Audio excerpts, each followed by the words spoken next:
और total 24 topics को हम लोगों ने एक्सप्लोर किया था कि क्या क्या इसमें फेसेट्स। जरा दूसरा भी पार्ट हम लोग देखते हैं, सिलेबस है इस पर।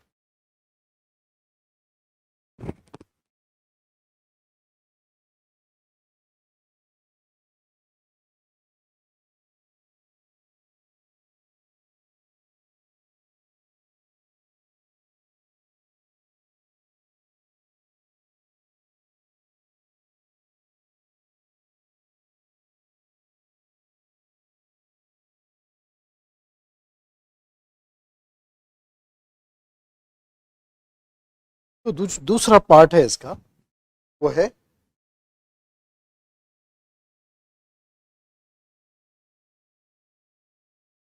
मॉडर्न और world.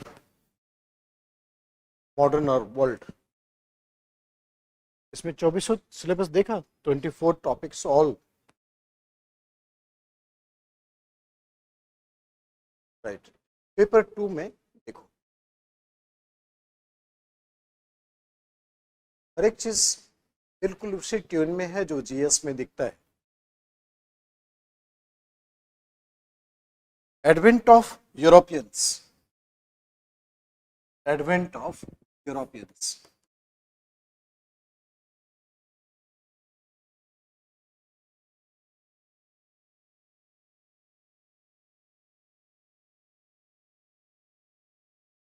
Obviously in the 15th and 16th century, advent of Europeans in 15th and 16th century, ये important topic है 15th and 16th century। इसमें कई सारे इश्यूज को हम लोग फोकस करेंगे। इश्यूज में जैसे व्हाट इज ज्योग्राफिकल डिस्कवरीज,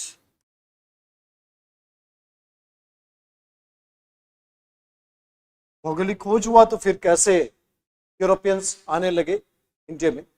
सो भौगोलिक खोज, ज्योग्राफिकल डिस्कवरीज पढ़ेंगे। एंड नेक्स्ट पढ़ेंगे कि why Portuguese lost,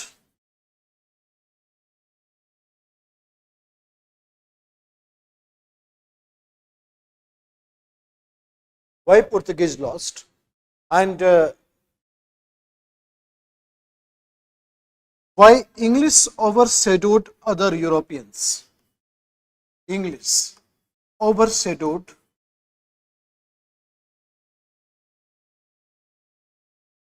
other Europeans। सीधी बात क्या है कि जितने भी व्हाइट थे आए थे इंडिया में, पुर्तगीज आया, डच आया, इंग्लिश आया, डेन्स आया, फ्रेंच आया, उसमें English white was a superior white.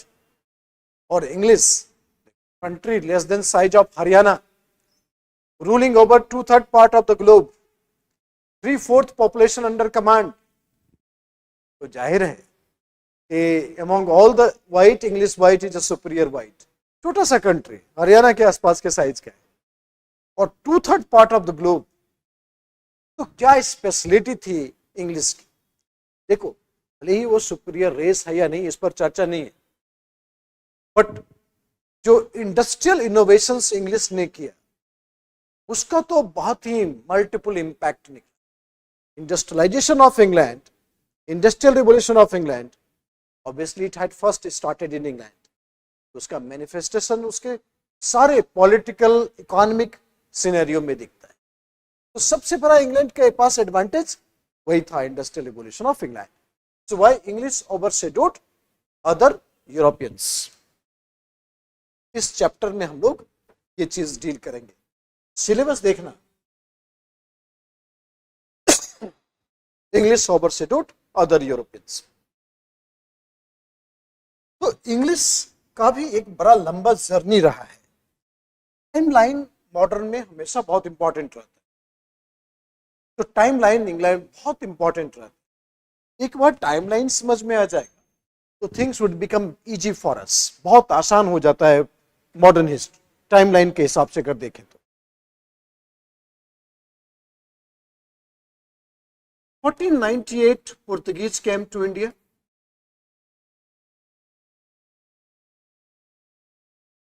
Vasco da Gama 3 बार भारत आया। 2 बार भारत आया तो पुर्तगीज एम्पायर इस्टेब्लिश हुआ, और थर्ड टाइम तो मरने आया था, तो थर्ड टाइम ही केम टू डाई। तो third times this Vasco da Gama came to India. 1498 में पहली बार भारत आया था, और स्पाइस ट्रेड का फैसिनेशन था, फिर वास्को डिगामा आया। वास्को डिगामा के बाद पुर्तगीज एम्पायर पूरी तरह से वेस्टर्न कोस्ट में स्टैब्लिश हो गया। ठीक है, लंबा चौड़ा उसका स्ट्रेस था पुर्तगीज का। गोवा को लेकर के गजब का फैसिनेशन था पुर्तगीज में, राइट। मगर ये जो पुर्तगीज है, सिलेबस समझने के लिए जरूरी है, पुर्तगीज और स्पेन दोनों पार्टनर थे। स्पेन ने शानदार नेवी टेक्नोलॉजी डेवलप किया और एक एग्रीमेंट किया कि स्पेन वेस्ट की तरफ देखेगा और पुर्तगीज ईस्ट की तरफ डेवलप। ठीक है, एग्रीमेंट था, इसलिए पुर्तगीज के पास ऑप्शन ही था इंडिया आने का, और स्पेन के पास ऑप्शन था अमेरिका जाने का। तो वास्को डिगामा आया with the help of a Gujarati merchant. ये गुजराती लोग जहां तहां अवेलेबल रहते, मतलब if you don't find any human anywhere on this earth, still you can find a Gujarati. आदमी मिले न मिले, गुजराती जरूर मिल जाता है। तो वो लोग एक डिफरेंट ट्रेडिंग एवेन्यूज में रहता है। ठीक है, तो ठीक है, नसरीन, परीक्षित, सुदीप, एकदम वेरी फाइन टू ज्वाइन। सब लोग बात करिए जितने लोग हैं। तो पुर्तगीज 1498, उसके बाद 1602 में डच आए। मतलब 100 इयर्स की सुपरियरिटी है पुर्तगीज की। 100 साल तक कोई चैलेंज नहीं हो पाया पुर्तगीज को। And in 100 years Portuguese had fantastic establishment in India. 100 साल तक कंप्लीट अनचैलेंज्ड। तो आपको पता है, ये जो यूरोपियन पुर्तगीज है, इनके पास नेविगेशन टेक्नोलॉजी तो सुपीरियर था। वो चैलेंज किसी एशियन कंट्री ने नहीं किया, इसको चैलेंज अरबियंस ने नहीं किया, इसको चैलेंज यूरोपियंस ने ही किया। डच और इंग्लिश ने चैलेंज किया, और इंडियंस और यूरोपियंस चैलेंज क्यों नहीं कर पाए? एक तो इनको जहाज बनाने नहीं आता था, इतने भारी जहाज बनाते थे कि मूवमेंट नहीं होता था। इनके जो विंडशील्ड होते थे जहाज के, जो डायरेक्शन सेव करता था, बहुत भारी होता था, घुमाने के लिए 10-20 आदमी की जरूरत होती, और पुर्तगीज के बड़े हल्के। तो उनकी मोबिलिटी बहुत फास्टर थी, और वो एकदम टोटली कमांड में था अरबियन सी में। तो डच आए, उसके बाद तो इस बात को एक्सप्लोर करेंगे कि why even after 110 years advantage to the Portuguese compare to English, इस 110 साल के एडवांटेज के बावजूद भी पुर्तगीज आउट कैसे हो गया सिस्टम से? ठीक है, rise of Portuguese power in India was definitely advantageous to English, but rise of English in India was totally due to some other factors. इसके अंदर एक दूसरा जज्बा था अंग्रेजों के पास, कॉन्स्टिट्यूशनल वेज ऑफ वर्किंग अंग्रेजों के पास। So the English was having some superior skill, जिसके चलते पुर्तगीज को बाहर कर दिया, and thereafter English had started dominating in the affairs of the Indian political system. Right? 1608 में इंग्लिश आया, ईस्ट इंडिया कंपनी इधर पावर में आ गई। ठीक है ना? Company never came to India with the objective of becoming the political power.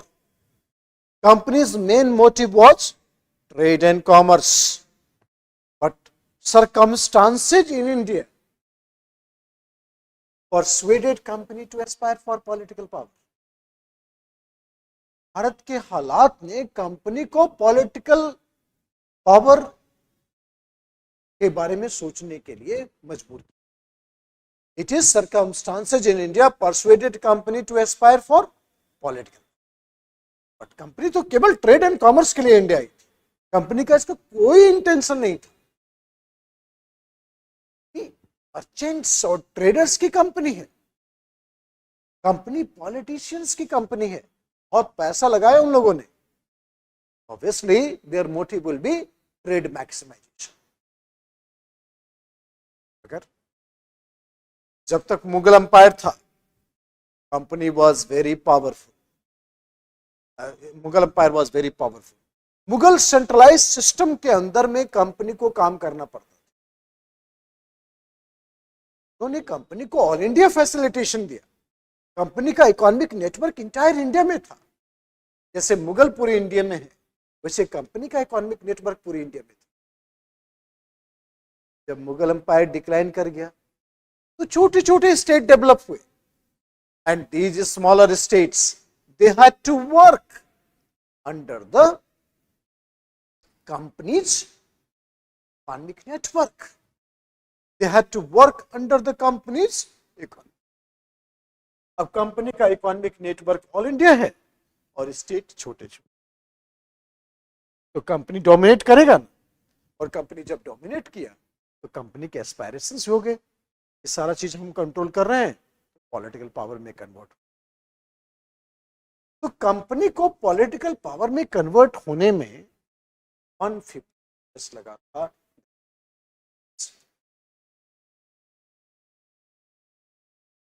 1757 there was a battle of Plassey.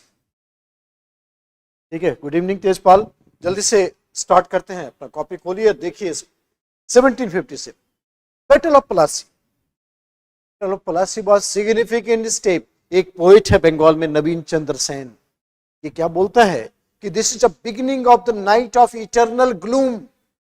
कभी भी खत्म ना होने वाला अंधकार है बैटल ऑफ प्लासी। नवीन चंद्र सेन का स्टेटमेंट है, he is a poet in Bengal. It is the beginning of the night of eternal gloom. ऐसा रात है जो उसकी अंधकार कभी खत्म नहीं होगी। बैटल ऑफ प्लासी ने एक ट्रेडिंग ऑर्गेनाइजेशन को पॉलिटिकल पावर में कन्वर्ट कर दिया। क्या क्या सब। अब ये जो बंगाल पर कैप्चर है, this was beginning of colony. यहां से ब्रिटिश एक्सप्लॉयटेशन मेथड को implement, it was beginning of colonialism, right? So colonialism in India had started immediately after battle of Plassey. पूरी दुनिया में colonialism था। इंग्लैंड के कॉलोनी पूरी दुनिया में है, मगर India is a classic colony. Colony और क्लासिक कॉलोनी में फर्क क्या है? Colony you have to exploit, classic colony ready to be exploited. India was ready to be exploited. हमने कभी अपोज नहीं किया ब्रिटेन का किसी लेवल पर, जब तक कि हमें यह रियलाइज नहीं हो पाया कि ब्रिटेन हमें, इट वॉज टू लेट। हम लोग को लगता था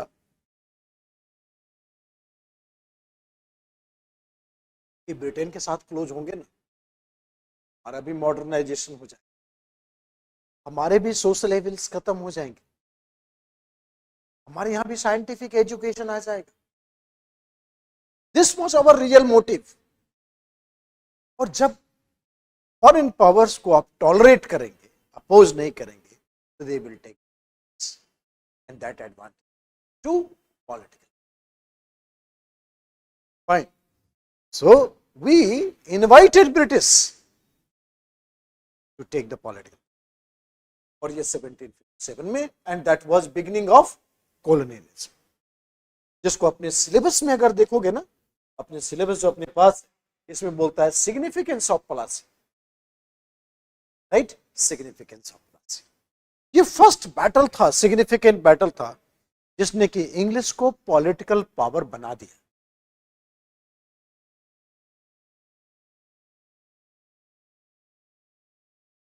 ठीक है, इस पूरे एपिसोड में हम लोग यही पर।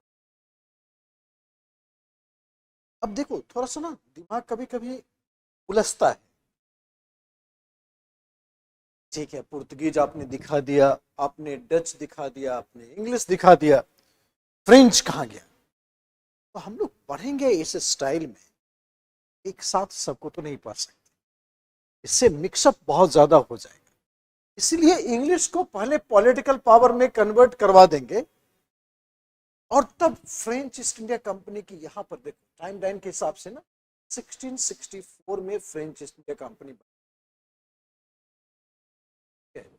और यहां पर कंपनी को लाएंगे, और कंपनी को लाएंगे, कंपनी को अच्छे से स्टैब्लिश करवाएंगे,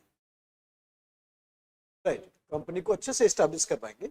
1664 यहां आएगा, यहां पर आएगा 1664, तो कंपनी को अच्छे से स्टैब्लिश करवाएंगे, और फिर एंग्लो फ्रेंच कॉन्फ्लिक्ट करवाएंगे, जिसको हम लोग बोलते हैं कर्नाटक वॉर, और फिर 1759 में फ्रांस को बाहर निकाल। इजी गोइंग है, डिफिकल्ट नहीं है, बहुत आसान सेगमेंट। और एक बार इंग्लिश एम्पावर हो गया तो फिर उसके बाद वॉर एंड बैटल्स का दौर आएगा, क्योंकि अपने सेकंड चैप्टर में है, ऑप्शनल में क्या बोलता है, ब्रिटिश एक्सपेंशन इन, राइट। 1757 में जो एक्सपेंशन स्टार्ट हुआ, till 1857 60% of India had become British India. 60% of India had become British India till 1857.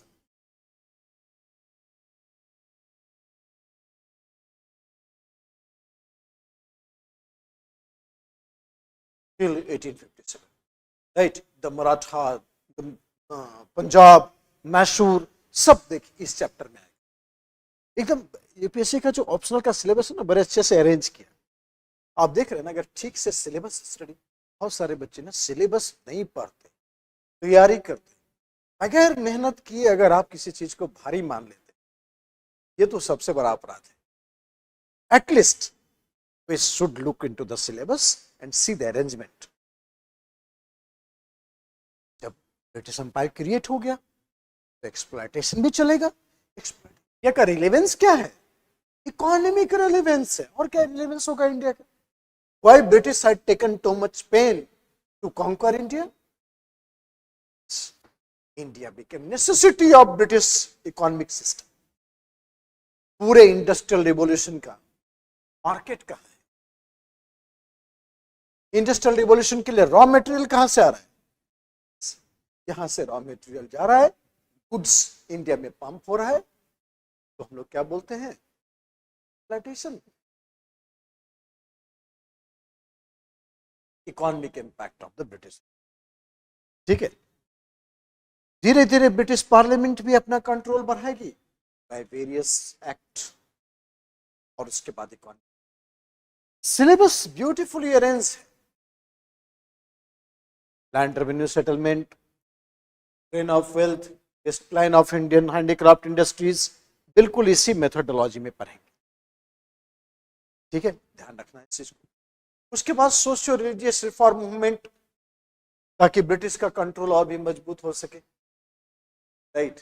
Social religious reform movement, Indian response to British rule, response क्या है, revolt, इन सब के notes बनाएंगे। Popular revolt, Kol rebellion, Santhal, indigo rebellions, ये सब के notes अलग अलग बनाएंगे एक एक पेज के, क्योंकि आप छोटे आंसर्स भी पूछने लगे, फाइन। उसके बाद Indian national Congress, birth of Indian national Congress, rise of Gandhi, कितनी तेजी से सिलेबस निपटा है, देख रहे हो, राइज ऑफ गांधी, ठीक है, rise of Gandhi, constitutional development, politics of separatism, divide and rule, and then क्या बिकेम पोस्ट इंडिपेंडेंस में 1964 तक नेहरू का एरा है, यह है सिलेबस। और 13 टॉपिक में सिलेबस निपटा दिया, थोड़ा सा सोशल इश्यूज डाला है, caste and ethnicity, economic development, sir. उसके बाद वर्ल्ड हिस्ट्री आ गया, major ideas of enlightenment, Kant और रूसो, ये कांट और रूसो के केवल simple life history and small philosophy, comparative नहीं है ये, स्मॉल फिलॉसफी। वर्ल्ड हिस्ट्री में भी आपको इन्होंने फिलॉसफी नहीं दी है पढ़ने के, तो content issue, age of enlightenment और ओरिजिन ऑफ मॉडर्न पॉलिटिक्स। ये देखो, इसमें किसी हालत में आपको ancient Europe, ancient medieval Europe ये सब नहीं दिया। इसमें आपको क्या दिया है? सिंपली इसने आपको मॉडर्न वर्ल्ड दिया है, मॉडर्न वर्ल्ड। और मॉडर्न वर्ल्ड में 1750 के बाद दिया, 1750 बाद मॉडर्न वर्ल्ड। और 1750 के बाद सबसे बड़ा इंपॉर्टेंट इवेंट है American revolution. Right, 13th number topic हम लोग बात करें, 15th 16th number, major ideas and enlightenment. एक चैप्टर है हल्का सा फिलॉसफी, उसके बाद सीधे American revolution, French revolution, civil war.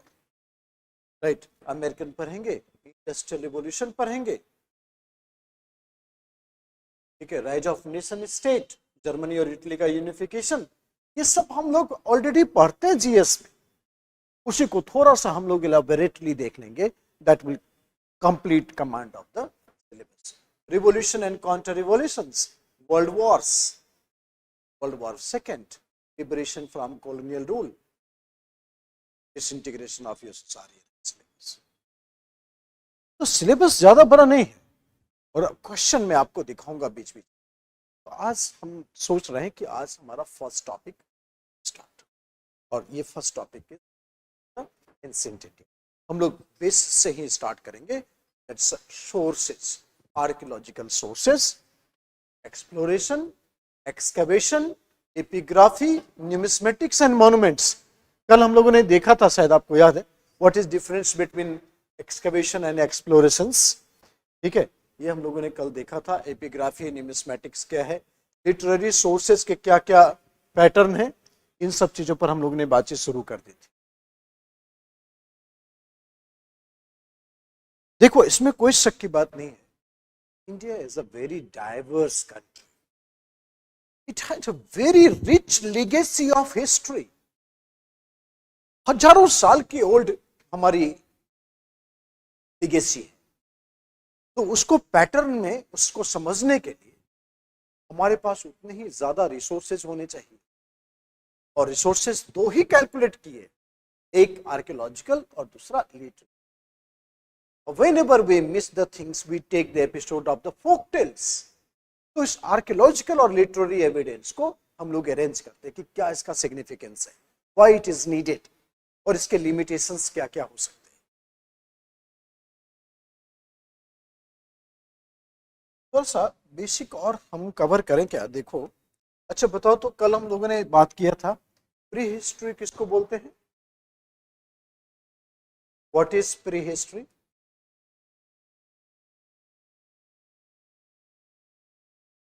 Tejpal, Sudeep, Parikshit, what is pre history?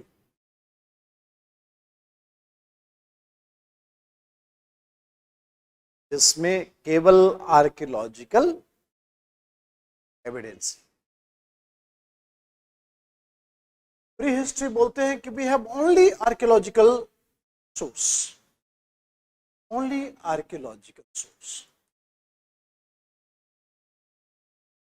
ठीक है, जैसे स्टोन हेज है, paleolithic, mesolithic, neolithic, chalcolithic, megalithic. Lithic मतलब स्टोन। तो जो स्टोन एज है उसमें केवल और केवल सोर्स क्या है? Archaeology. Right, either it come by excavation और exploration. Fine, yesterday we have seen this. तो प्री हिस्ट्री बोलते हैं कि only archaeological source. What is proto history?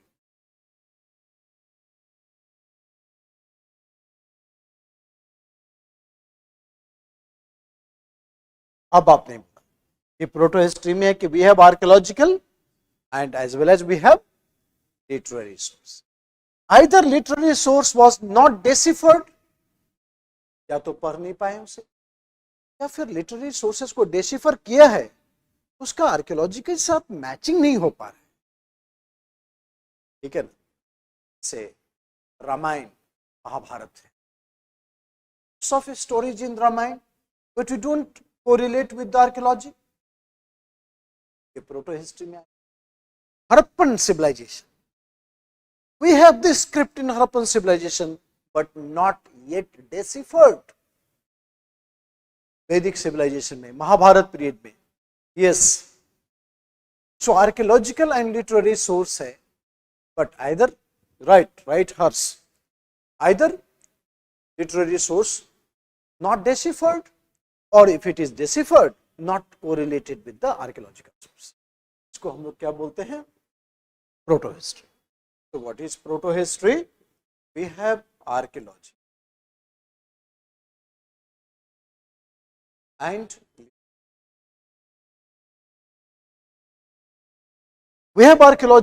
literary. Either literary source is not deciphered, इसको हम लोग डिकोड नहीं कर पाए हैं, और it's not related with the archaeology,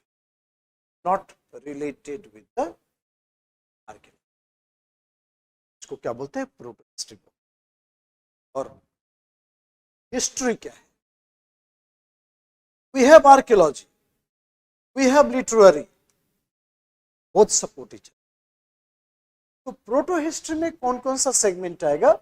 Harappa, Indus valley civilization proto में आएगा, वैदिक प्रोटो में आता है, पोस्ट वैदिक प्रोटो में आता है, बुद्धा चाइना, और मौर्यंस पीरियड के बाद ही हम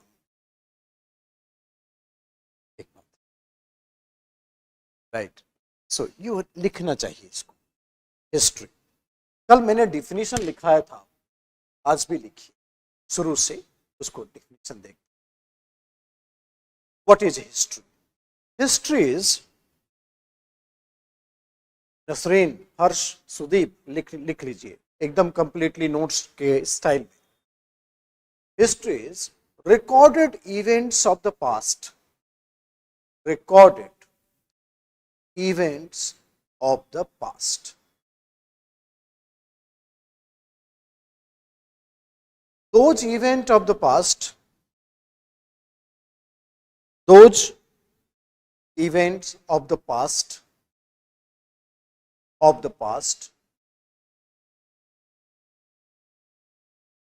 which have big impact on,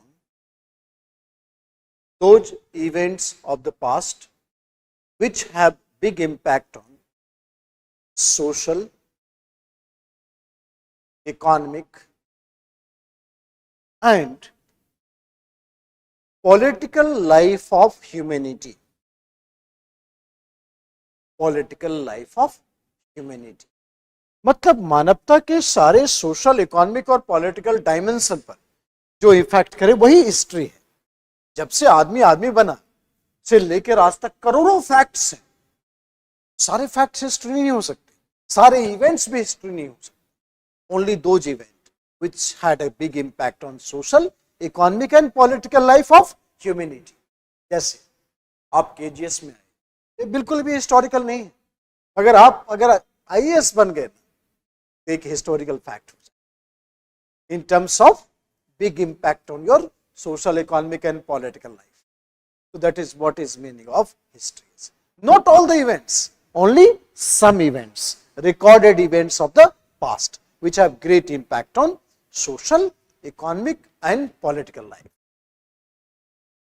ठीक है. उसके बाद एक और चीज देखो, history is what historian says. History is scientific analysis of the fact by the historian. लिखना है इसको. History is scientific analysis of the fact by the historian. Scientific analysis of the fact by the historian. Scientific analysis of the fact by the historians. करोड़ों fact है Indus valley civilisation में. कुछ fact को historian ने relevant बनाया और जो इसे लगा कि रिलेवेंट नहीं है वो unhistorical. So crores of the evidences are there from the Indus valley civilisation historians made some fact relevant, that became historical, some fact irrelevant, that became unhistorical. इसको लिखिए कि historians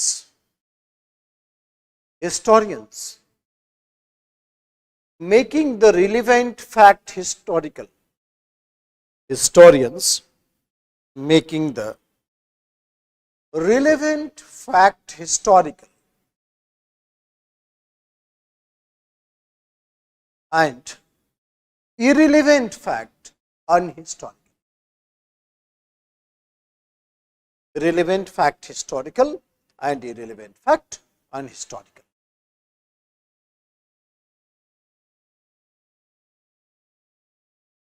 Relevant fact historical and irrelevant fact unhistorical. So इसको हम लोग क्या बोल रहे हैं? इसको बोल रहे हैं history. History is divided in 3 parts. Prehistory, proto-history and history.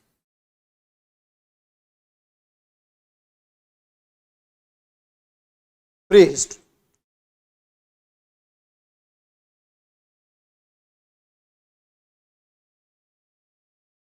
Prehistory, proto-history and history. अब देखो प्रीहिस्ट्री में क्या बोला मैंने कि दोनों है, आर्कियोलॉजिकल भी है, एक ही है, आर्कियोलॉजिकल है केवल स्टोन एज. भीमबेटका हम लोगों ने देखा, भीमबेटका तो पहले से केव था. भीमबेटका जाओगे मध्य प्रदेश के भोपाल के आसपास है भीमबेटका. भीमबेटका में करीब 800 केव्स हैं, 800 नेचुरल केव्स.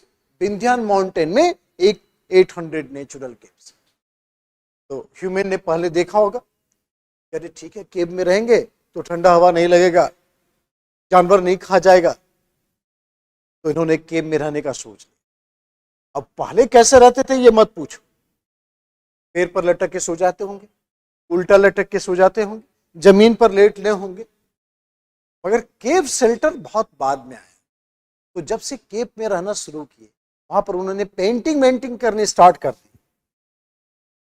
एक हिस्टोरिकल फैक्ट हो, उसकी पेंटिंग को देख करके हम ये अंदाजा लगाते हैं कि उनका सोशल इकोनॉमिक लाइफ कैसा होगा. That is called exploration of the archaeology. Understood? Excavation नहीं बोलेंगे, एक्सकेवेशन तो खुदाई, जैसे हड़प्पा की खुदाई की है, मोहनजोदड़ो की खुदाई की, then excavation part will come. तो इसलिए ये तो pre history only archaeological sources are there,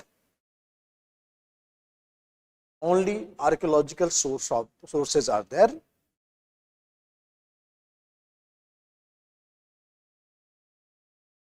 Sources came from exploration and excavation both. Sources came from exploration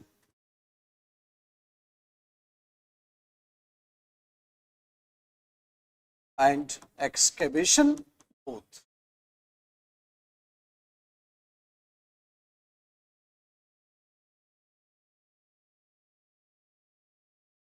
तो जो stone age, it is called prehistory. So stone age is prehistory. Stone age को ही हम लोग क्या बोलते हैं? Lithic as बोलते हैं. Lithic, lithic means stone. Paleolithic, Mesolithic, Neolithic. So lithic is stone. Second, protohistory.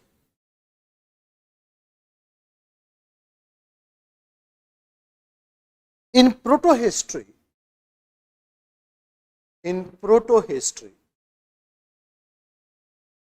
we have both archaeological as well as literary. Both archaeological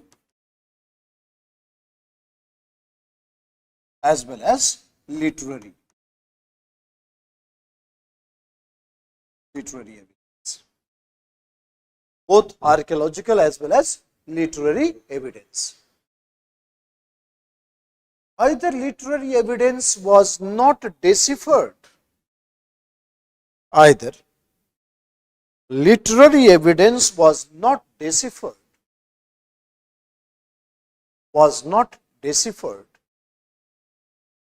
or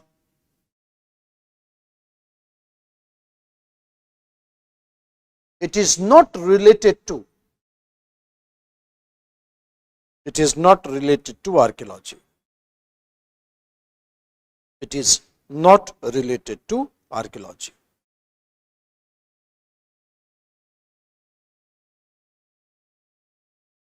right, तो मतलब आर्कियोलॉजी अलग बोलता है, लिटरेरी एविडेंस अलग, तो नॉट रिलेटेड टू आर्कियोलॉजी। इसमें कौन कौन सा चैप्टर इंक्लूड होगा? इंडस वैली सिविलाइजेशन, वैदिक सिविलाइजेशन, पोस्ट वैदिक, बुद्धा और जैना को भी हम लोग उसी में रखेंगे, रामायण और महाभारत को भी हम लोग उसी में रखेंगे, राइट। रामायण और महाभारत पीरियड भी वही है। And what is history?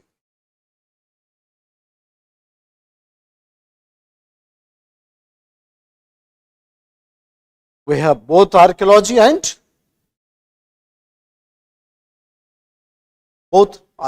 and literary.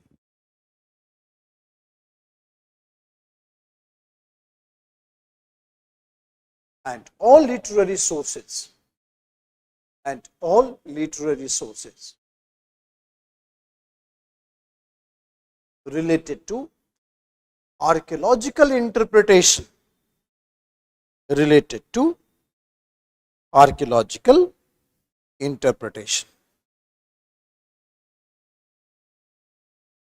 or literary sources, it is related to archaeological interpretation.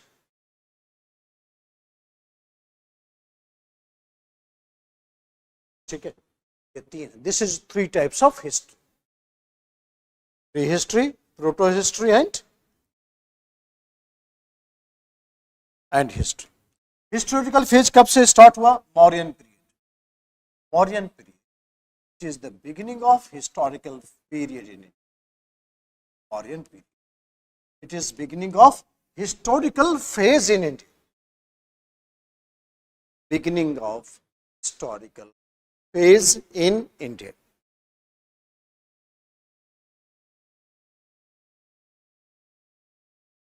Mauryan period.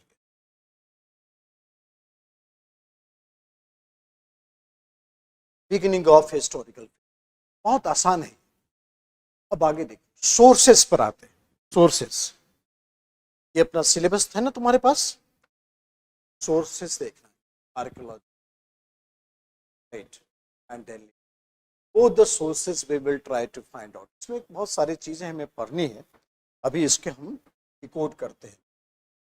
तो सोर्सेस जो है ना, इसका एक डायग्राम बनाते हैं कि what are the sources. Sources, I told you there are 2 types of sources: literary and archaeological.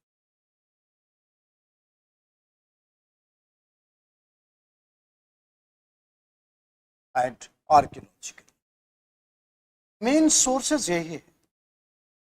इसके अलावा सब्सिडरी सोर्स, जब कोई उपाय नहीं है तो नानी की कहानी से काम चला लेंगे। नानी की कहानी भी बहुत दमदार होती और हिस्ट्री मैच कर जाता है उससे, राइट। सो नानी की कहानी से काम चला लेंगे।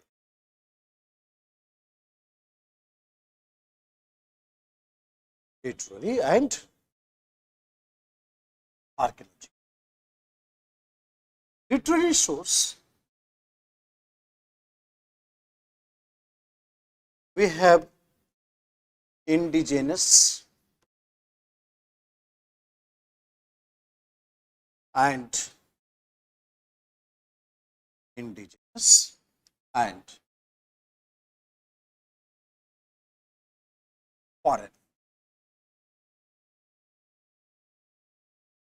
foreign sources. Indigenous and the foreign sources.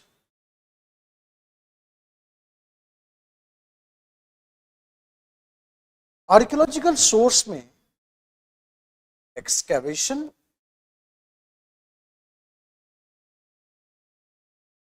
And exploration, excavation and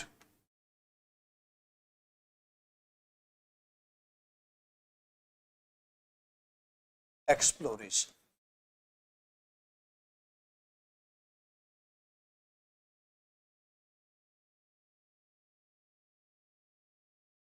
Indigenous, again, there are two types of indigenous sources.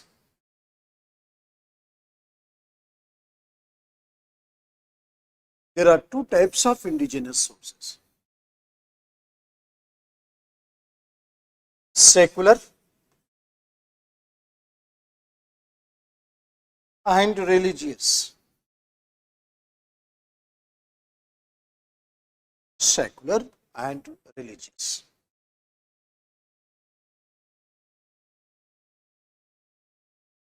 Secular में बहुत हार्ड है इंडिया में कि सेकुलर को फाइंड आउट करना। तो सेकुलर जो है इसमें आप अर्थशास्त्र को रखिए, अर्थशास्त्र, बाय कौटिल्य, अर्थशास्त्र। फैंटास्टिक, अर्थशास्त्र को रखिए, अर्थशास्त्र ऑफ कौटिल्य, कौटिल्य विष्णुगुप्त,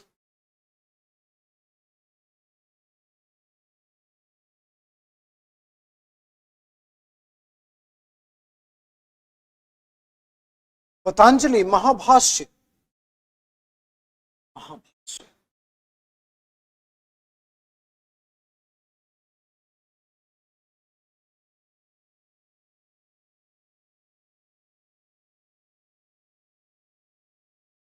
पतंजलि, नीतिसार, कामंदक,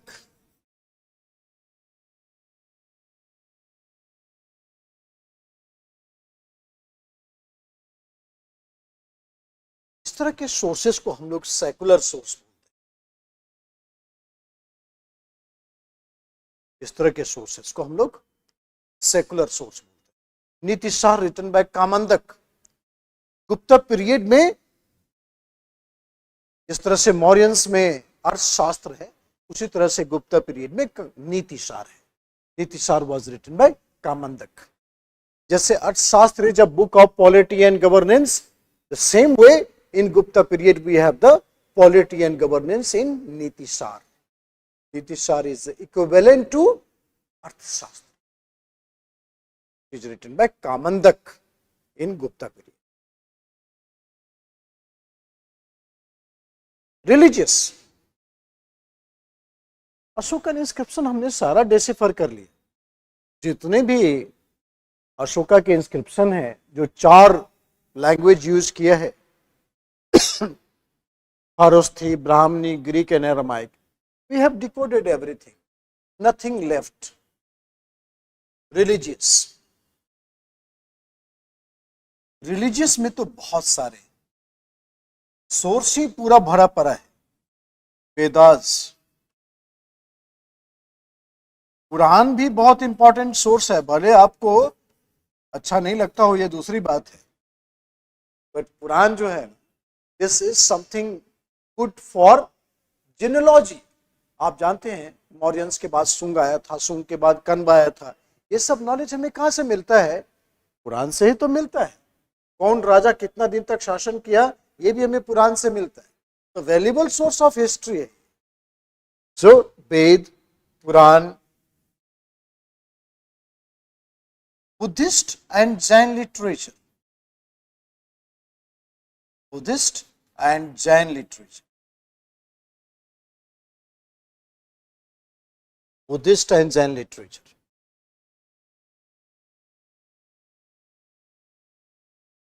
और बुद्धिस्ट लिटरेचर जो है उसमें और जैन में सोशल एंड इकोनॉमिक कंडीशंस के बारे में बहुत ज्यादा इंफॉर्मेशन देखता है। ठीक है, सोशल एंड इकोनॉमिक कंडीशन। अभी तो मैंने ऐसे एग्जाम्पल दिया है, बहुत सारे हैं सेकुलर में। जैसे हर्ष चरिता लिखा था बाणभट्ट ने, तो जाहिर है कि बाणभट्ट ने जो लिखा वो एकदम प्रेज ऑफ द किंग है। हम लिमिटेशन देखेंगे लिटरेरी सोर्स का, केवल जब कोर्ट पोइट्री हो रही है ना, तो उसमें आपको रियल पिक्चर नहीं मिलेगा, क्योंकि बाणभट्ट वही लिखता है जो हर्षवर्धन को अच्छा लगता है। हर्षवर्धन का विक्ट्री लिखा, बट हर्षवर्धन की डिफीट नहीं लिखी, तो लिमिटेशंस है उसकी। फॉरेन लिटरेचर में एक ग्रुप तो है जिसको हम लोग ग्रीक राइटर, ग्रीक राइटर ने तो हद ही कर दी इंडिया के बारे में। इतना ऑब्सेशन, सोते जागते इंडिया इंडिया करते रहते थे लोग। ग्रीक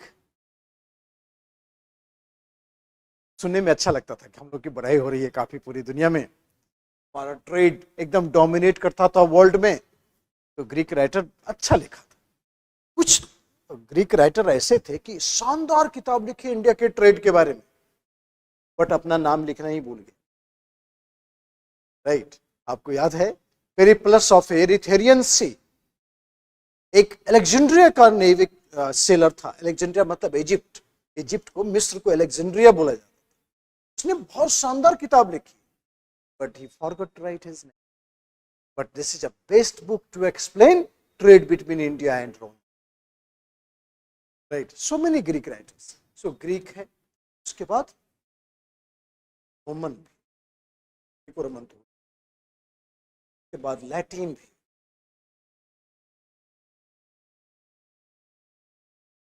एकमात्र ऐसा राइटर जो लैटिन लैंग्वेज में लिखा है इंडिया के बारे में, उसका नाम है प्लिनी।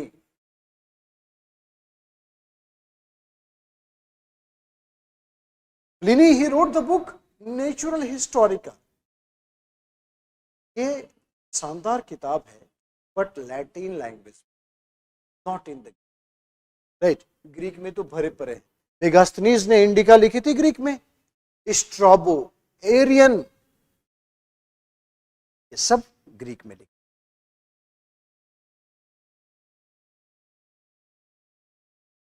फॉरेन फॉरेन सोर्सेज में उसके बाद आ जाता है Ceylonese Chronicle. Ceylonese Chronicle Sri Lanka के बुद्धिस्ट बड़े बड़े किताब लिखते थे श्रीलंकन्स, पढ़ा लिखा था वो लोग। जब से बुद्धा इंट्रोड्यूस हुआ उधर, अशोका ने किया था श्रीलंका में Buddhism introduce, they started writing many books. Tibetan,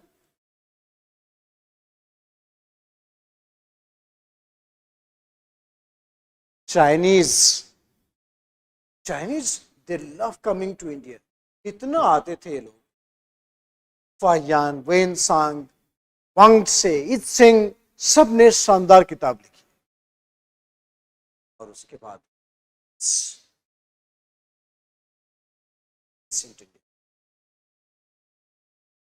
right, so these are the travelers, foreign travelers, which gave very good description about Greek, Latin, Chinese, Tibetan, Arabians. They wrote volumes about it.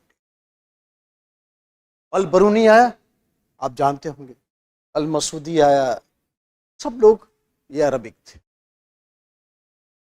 So these are the literary setup. बहुत सारे secular में बहुत सारे, अभी जिसका चर्चा हम लोग करेंगे वन में। आर्कियोलॉजिकल में एक्सकवेशन देखिए, एक्सकवेशन, एक्सकवेशन क्या करेंगे, excavation of real culture.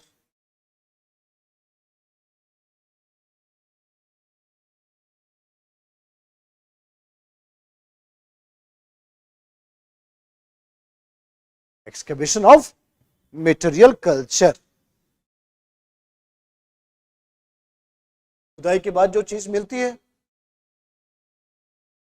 Pottery मिलती है, सिल्स, मोहर मिलते हैं, कॉइन्स,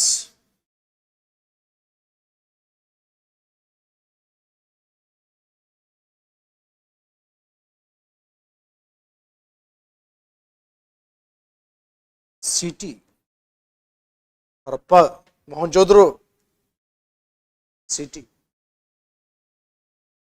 टूल्स,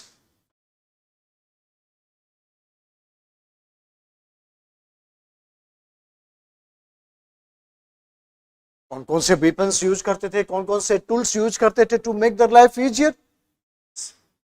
और एक्सप्लोरेशन में हम लोग क्या देखते हैं, बिल्डिंग्स,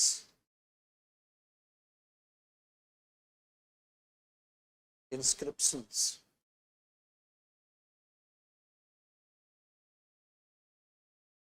पॉइंट्स इसमें भी आएगा, inscriptions.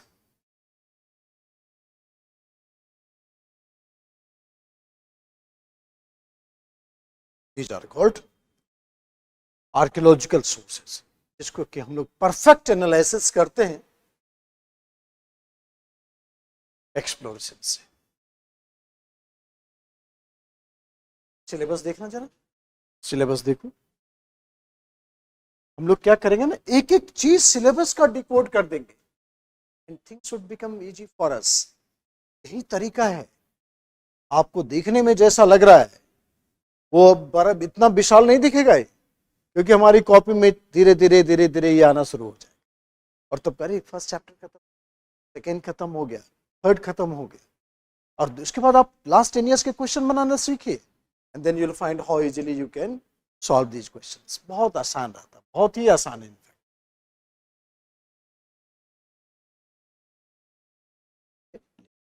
Epigraphy, what is epigraphy? Epigraphy is study of inscription. Study of inscription.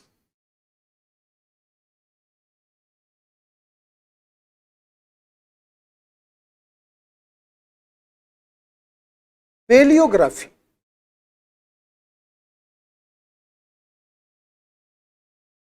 study of old writings used in inscription.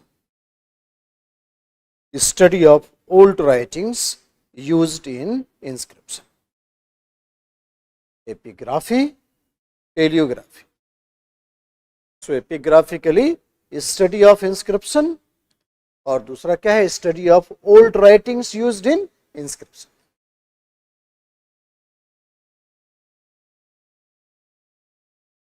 तो एपिग्राफिक स्टडी एंड पेलियोग्राफिक स्टडी में फर्क, अशोका का इंस्क्रिप्शन मिला, क्या डेटिंग है, क्या मटेरियल है, एपिग्राफिक स्टडी। ठीक है, कैसे लिखा गया है, एपिग्राफिक स्टडी। क्या लिखा गया है, palaeographic study of old writings used in inscription. क्या लिखा है, क्या मतलब है, पेलियोग्राफी। क्या है, epigraphy. So study of old writings used in inscriptions, this is called palaeography.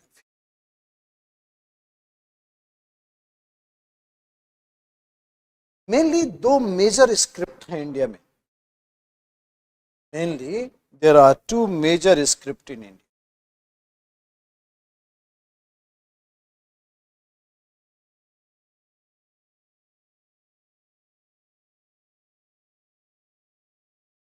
Brahmani and खरोस्थी।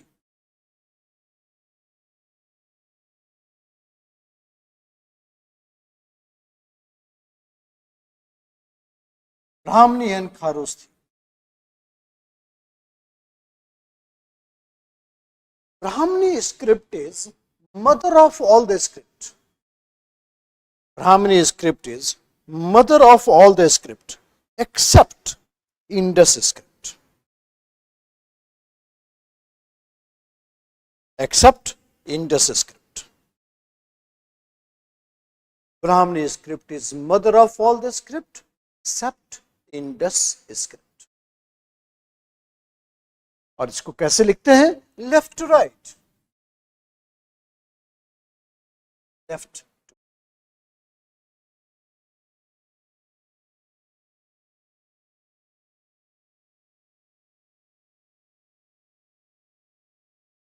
खरोस्थी script, right to left.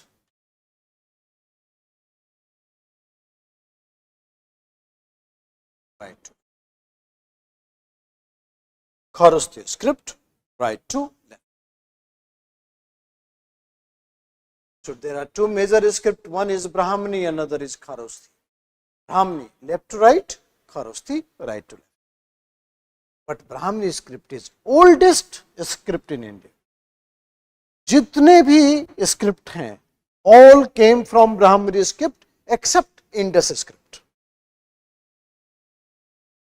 All came from Brahmani script except Indus script.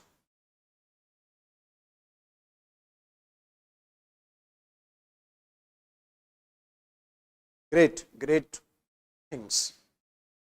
The two major script.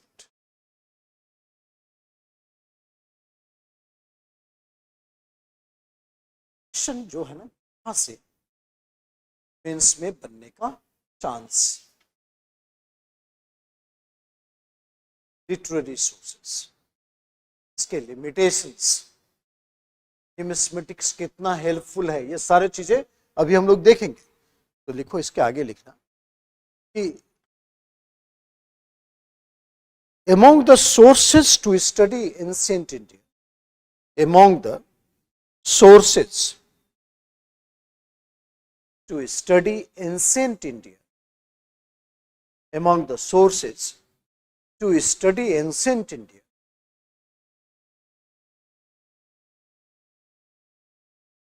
archaeological sources are considered as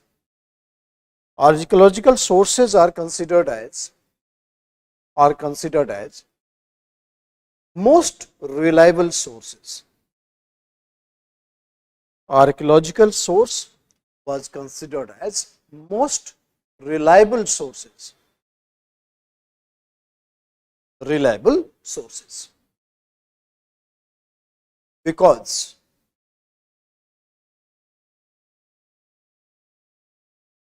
scientific method could be used for periodization. Scientific method could be used for periodization. Scientific method could be used for periodization.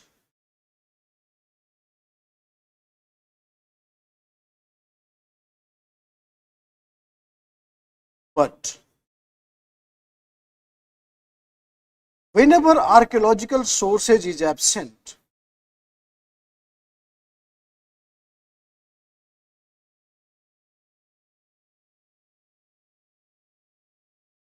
whenever archaeological sources is absent,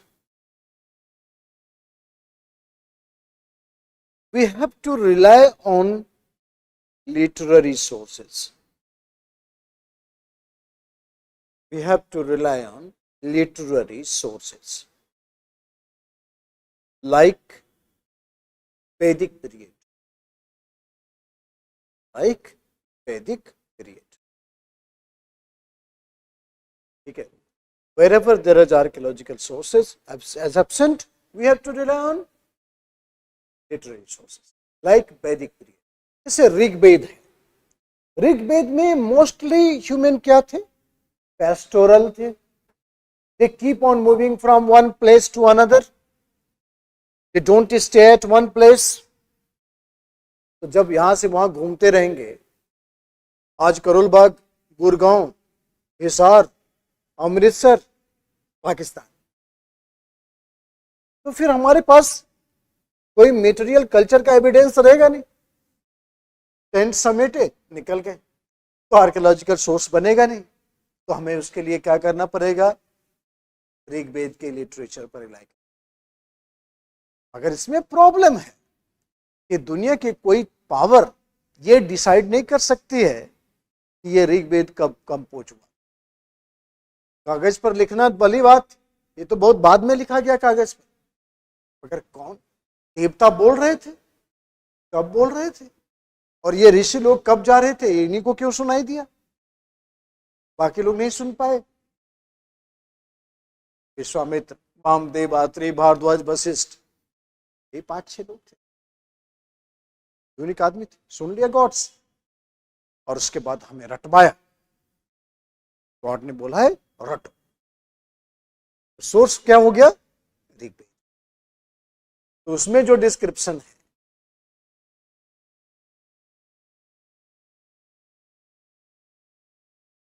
ठीक है, तो दुनिया में हर एक religious text का यही form.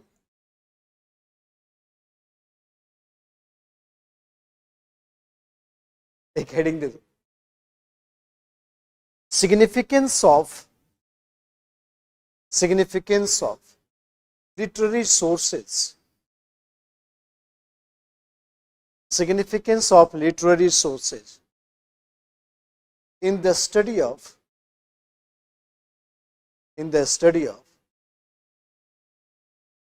early Indian history,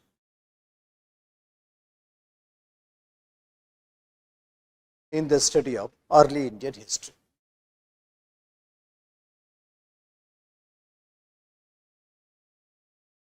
ठीक है, या फिर critically evaluate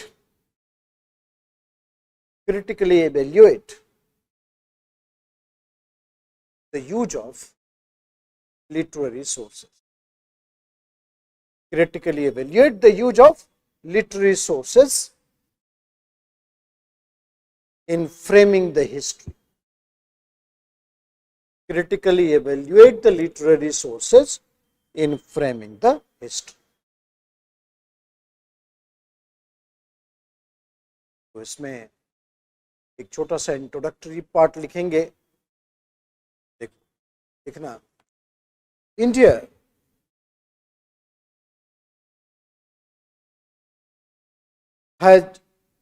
has genesis of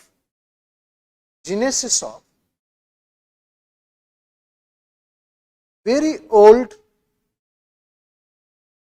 and rich history, very old and rich history।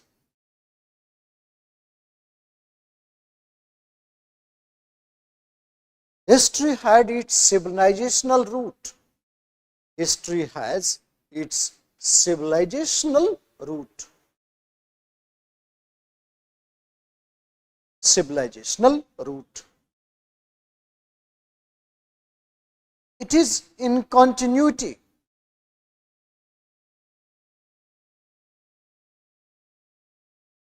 It is in continuity with changes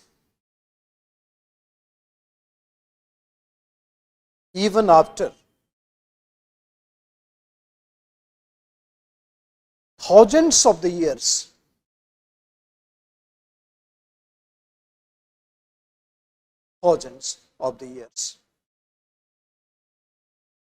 in shaping the history,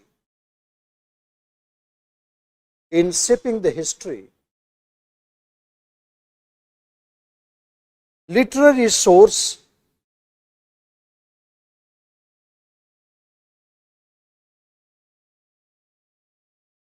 gave valuable information,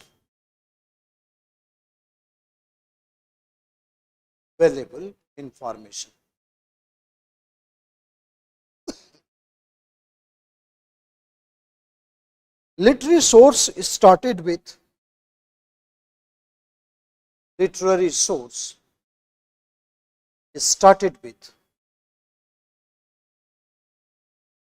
Vedic period.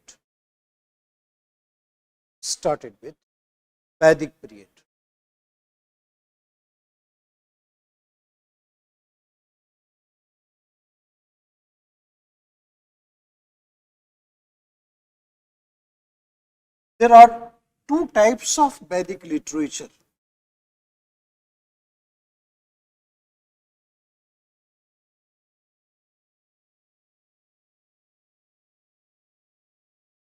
There are two types of Vedic literature: Shruti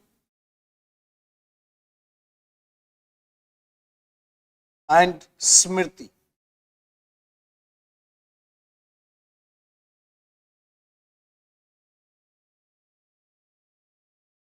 Shruti and Smriti.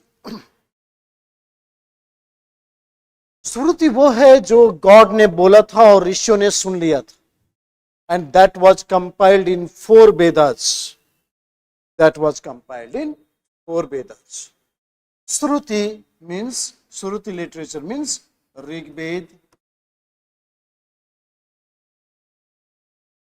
Sam Ved, Yajur Ved, and Athar Ved.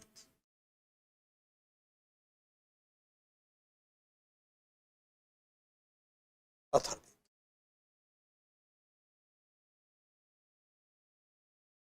Rig Ved,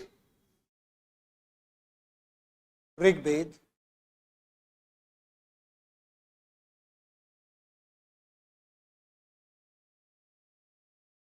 it gave information about the history and culture of early Aryans.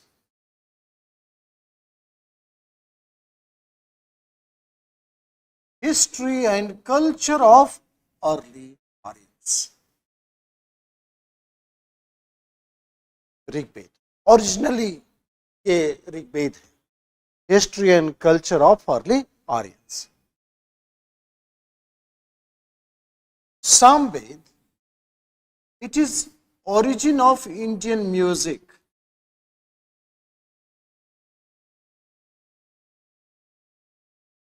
It is origin of Indian music.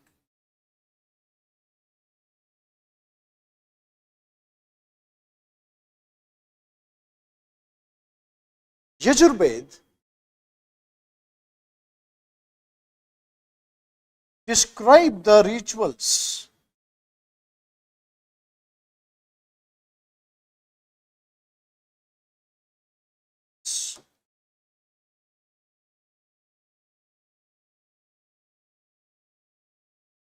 Atharved, it is description of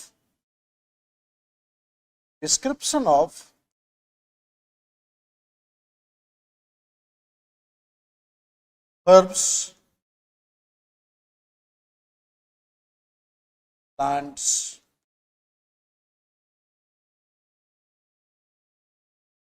magic,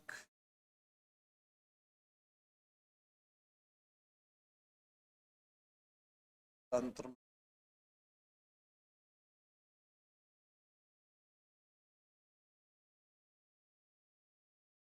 herbs, plants, magic, तंत्र मंत्र etcetera. ये 4 important चीज देखने को मिलता है इधर, Rigveda, Samaveda, Yajurveda and Atharvaveda.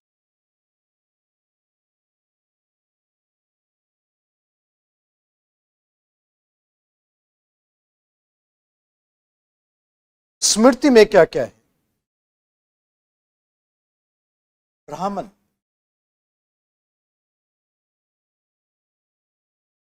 Aranyak,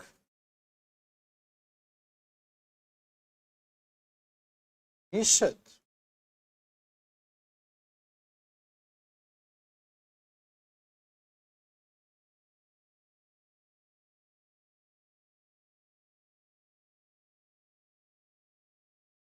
ब्राह्मण, अरण्यक, उपनिषद,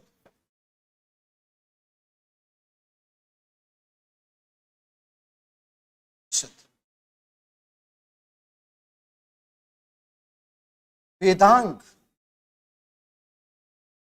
एंड उपवेद, ये जो है स्मृति है. इसको रटवाया है हम लोगों को ऋषियों में. ब्राह्मण is A literature, Aranyak, Upanishad, Vedang, Upaveda is a very important part of the literary sources.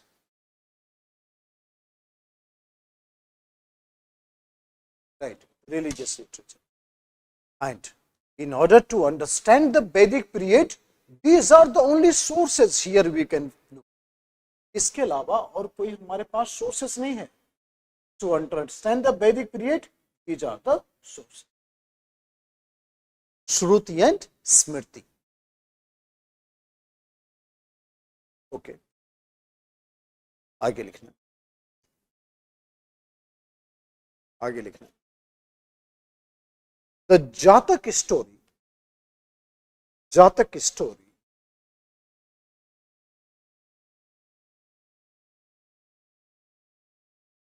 describe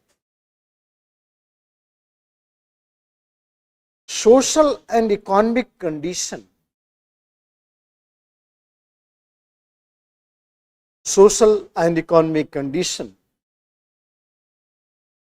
of the age of Buddha, of the age of Buddha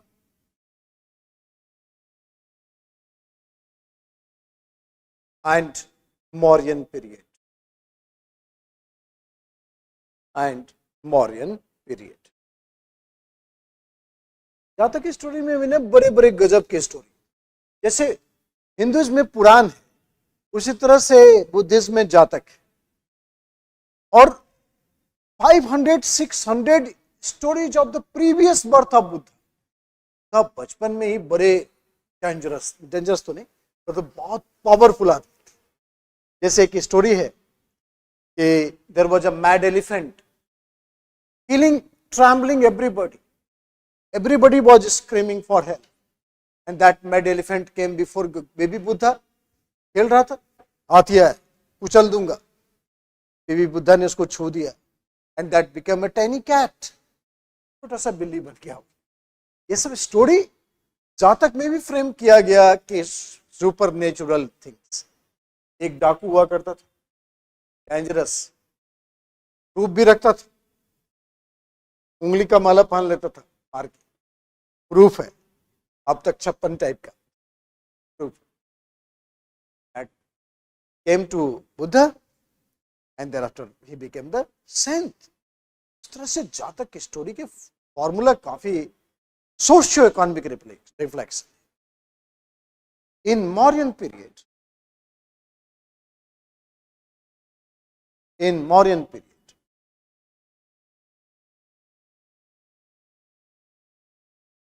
अर्थशास्त्र is considered as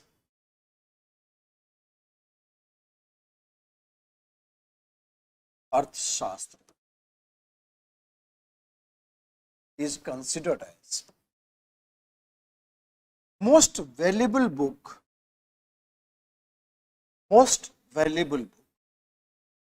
for political statecraft, most valuable book for political statecraft।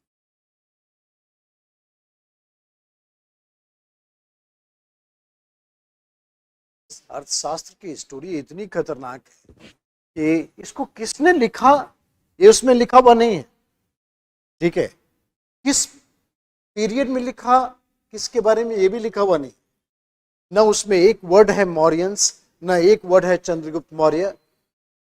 एक in general political configuration explain किया, state craft explain किया,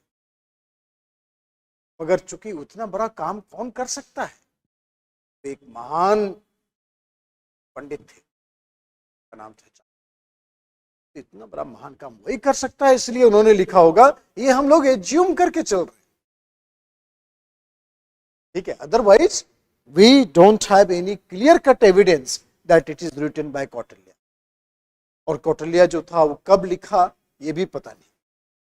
अगर Mauryan period में एक महान political scientist के professor रहते थे चाणक्य, और उन्होंने वही लिख सकता और दूसरा कोई नहीं लिख सकता, इसलिए अभी तक ये जेम्सन के बेसिस पर ही चल रहा है।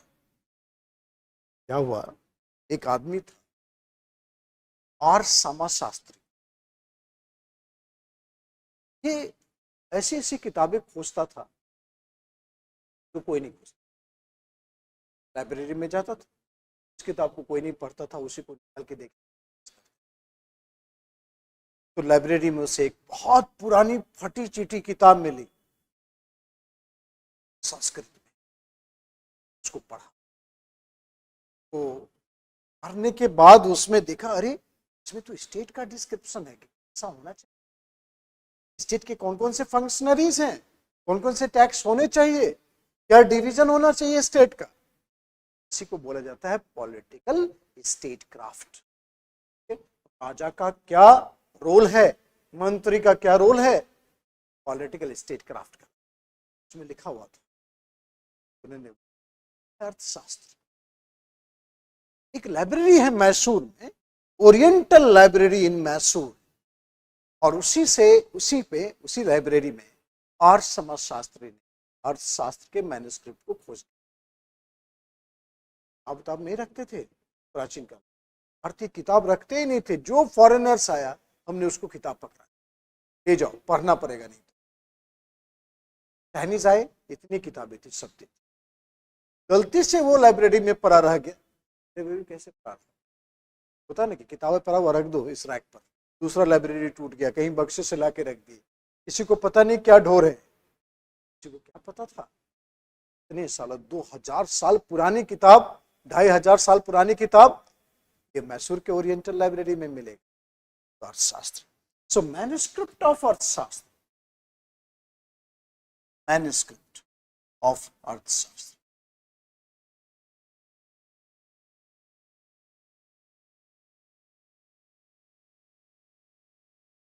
it was discovered by R. Shama Shastri,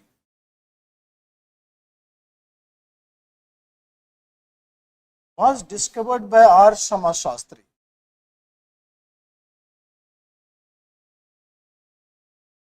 from Oriental Library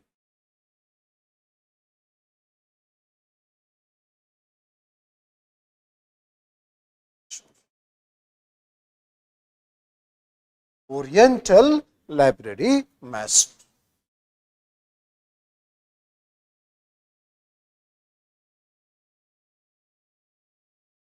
और समाजशास्त्र 1904 में ये मैन्युस्क्रिप्ट डिस्कवर की।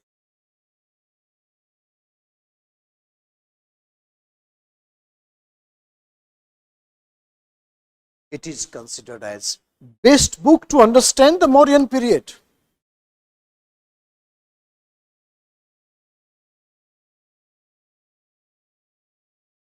It is best book to understand the Mauryan period. Despite many limitations, ये word जरूर लिखिएगा. It is best book to understand the Mauryan period despite many limitations.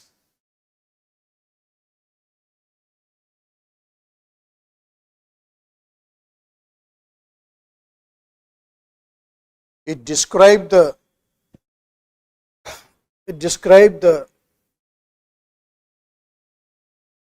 functionaries of the state,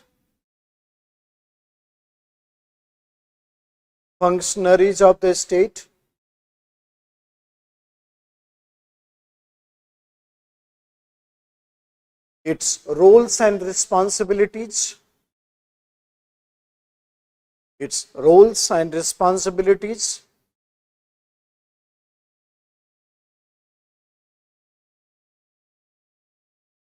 essential organs of the state,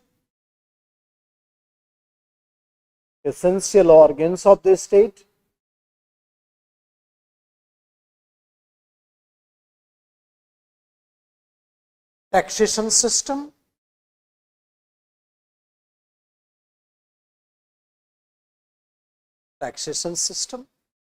etc.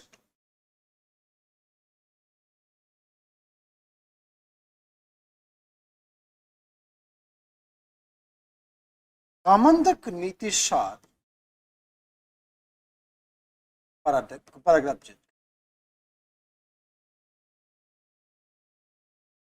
Kamandaka नीति सार, it is equivalent to अर्थशास्त्र in Gupta period. Kamandaka नीति सार, it is equivalent to अर्थशास्त्र in Gupta period.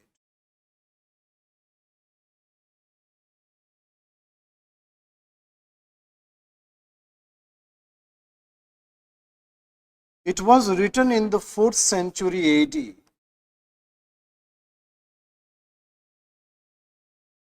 4th century AD. During the time of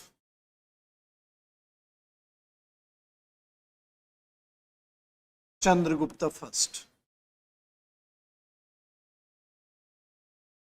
Gupta period का ruler था Chandragupta first.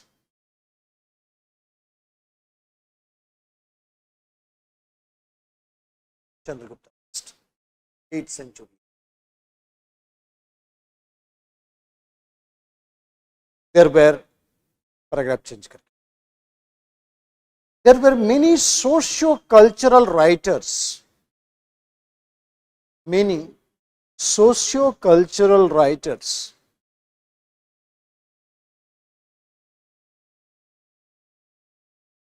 became very famous during the Gupta period, became very famous during the Gupta period,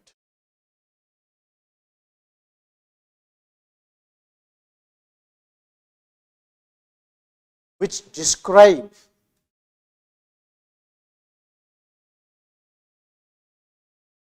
politics, drama,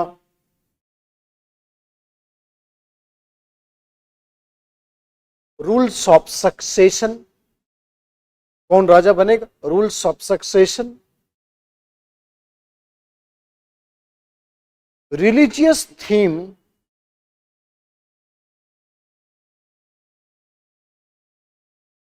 and life style during the Gupta period. Religious theme and lifestyle during the Gupta period. इसमें कुछ important नाम आपको पता होना चाहिए, जैसे एक है बज्जिका। बज्जिका, he wrote कौमुदी महोत्सव।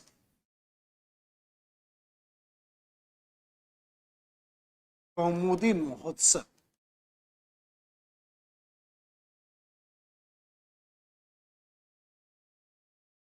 आपको पता ही है कि चंद्रगुप्त फर्स्ट ने शादी की थी कुमार देवी से। कुमार देवी लिच्छवी प्रिंसेस थी। कुमार देवी लिच्छवी प्रिंसेस, बिहार। जो चंद्रगुप्त फर्स्ट था, इसके बैकग्राउंड फ्यूडल थी। ये राजा नहीं था, कुषाणों के सामंत थे, तो इनकी एक्सेप्टेबिलिटी एज अ रूलर बहुत ज्यादा क्वेश्चन थी कि कैसे एक फ्यूडल रूलर बनेगा। तो तरीका एक ही था, किसी बड़े घर में शादी कर लीजिए। लिच्छवी एंशिएंट इंडिया का सबसे प्रेस्टिजियस रिपब्लिक था। अगर उसके यहां शादी किसी की हो गई तो उसका प्रेस्टिज, जिसकी शादी हुई, वो इनहेंस हो जाता। तो चंद्रगुप्त फर्स्ट का जो फ्यूडल का टैग लगा हुआ था, बज्जिका ने कौमुदी महोत्सव में यह डिस्क्राइब किया, the marriage of Chandragupta first with Licchavi which was a grand celebration in Gupta. और इसके बाद गुप्ता की मोनार्कियल कंडीशन और भी ज्यादा इनहेंस। वरना फ्यूडल्स खानदान से अगर नहीं है तो आप राजा नहीं बन सकते। ये डिनेस्टी अब तो अपने डेमोक्रेसी में भी चल रही, तो उस समय भी गुप्ता में भी चल, जबरदस्त तरीके। तो ये की तरीका था मैरिज। हालांकि हाल की कई घटनाओं को देखते हुए लोगों ने शादी न करने का फैसला किया है। कई घटनाएं जो है बहुत, उसके बाद मेरे कई छात्रों ने कसम खा लिया है, बोले इतना ज्यादा भावुक होने की जरूरत नहीं है, एक आध घटनाएं होने से देश पर कोई फर्क नहीं पड़ता। बोला नहीं सर, एक आध ही काफी है। तो हाल की घटनाओं ने भारतीय जनमानस पर बहुत गहरा प्रभाव डाला है। अपना देश भी बहुत बहुत अच्छा देश है, इसमें कोई शक की बात। अच्छी घटनाएं होनी चाहिए, नहीं तो फिर कैसे मन लगेगा। 140 करोड़ देश, इतनी बड़ी समस्याओं से जूझता हुआ देश, इस हालात में अगर ऐसे घटनाएं नहीं होगी, फिर लोगों का तो फिर एकदम यूनी डायरेक्शनल मेंटलिटी, इसलिए डिबेट होना चाहिए। तो बज्जिका क्या है, कौमुदी महोत्सव क्या डिस्क्राइब करता है, marriage of Chandragupta first with Kumar Devi. Marriage of Chandragupta first with Kumar Devi.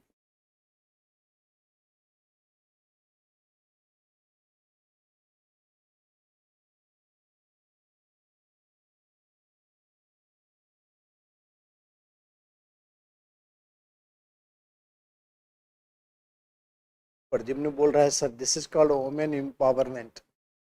बहुत बदमाशी नहीं कर रहे तुम लोग।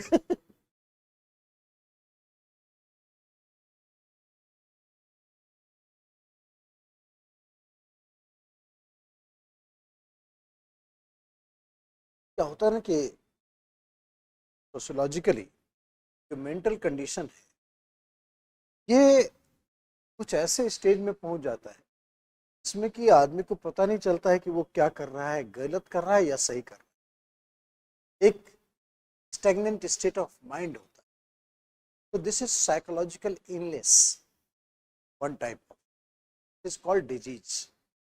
तो उसमें there is nothing called plant, but basically it is a psychological illness. It is a form of disease which forced human to commit such type of crimes, whether it is a male or the female. But उसको disease मान करके punishable तो without punishment तो नहीं हो सकते, because it's a crime, social crime.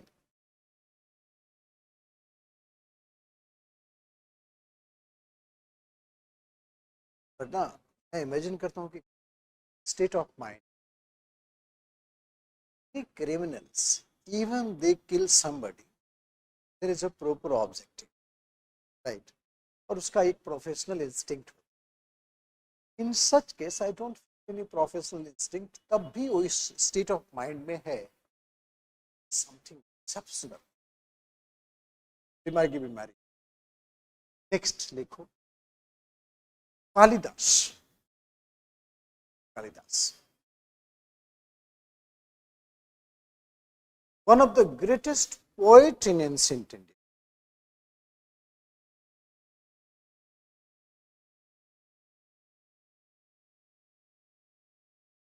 His period was golden period of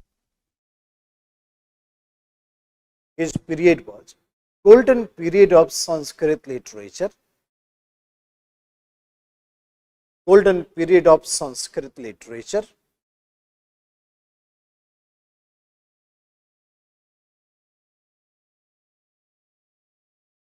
Golden period of Sanskrit literature.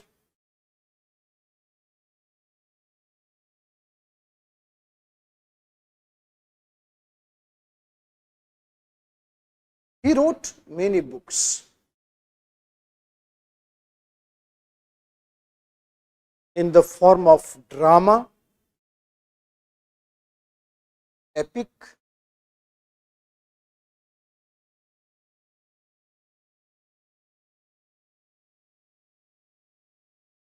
etc.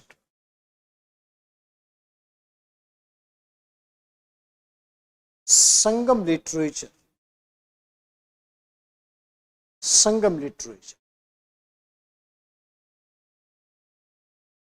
Sangam literature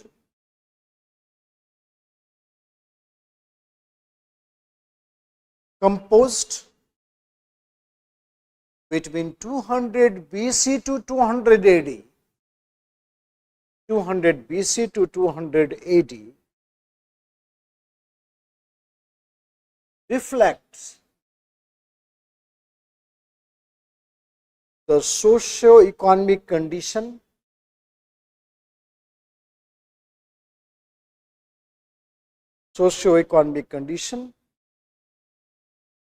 religious life,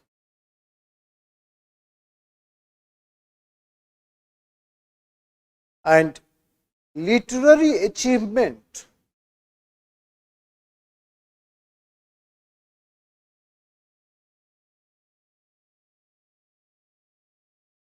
in the early stage of cultural formation in South India.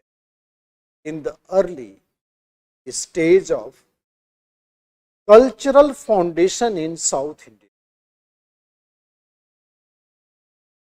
Cultural foundation in South India.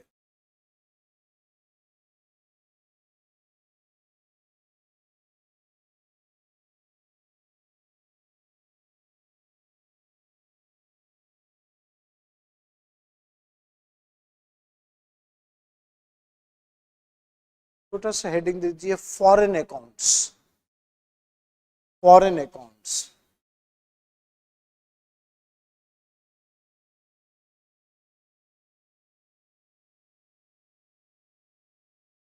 Megasthenes indica, Megasthenes indica,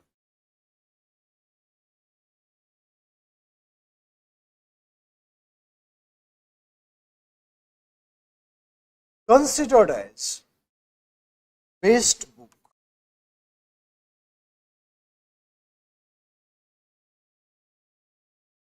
to understand the Mauryan administration. Best book to understand the Mauryan administration.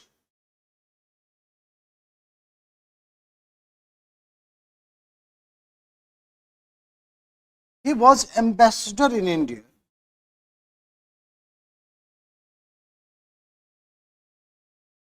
He was ambassador in India. So he had first hand information. So he had first hand information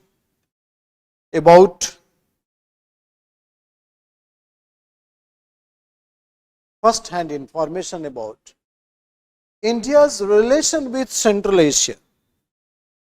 India's relation with Central Asia.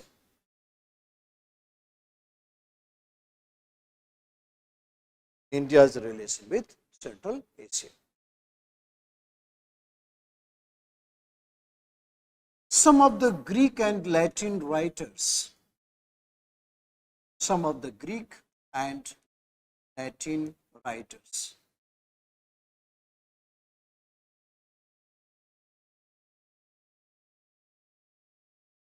gave valuable information about India's trade with Central Asia.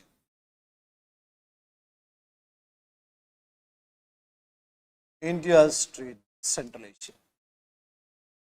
Gave valuable information about India's trade with Central Asia. Like Ptolemy wrote geography. Ptolemy wrote geography.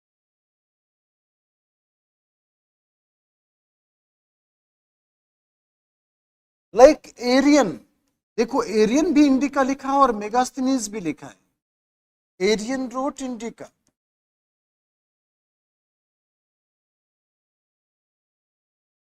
Arian wrote Indica.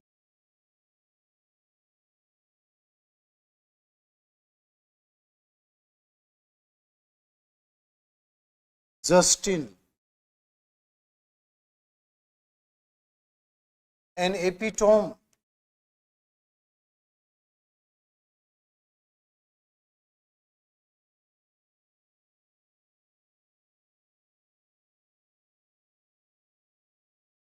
Strabo,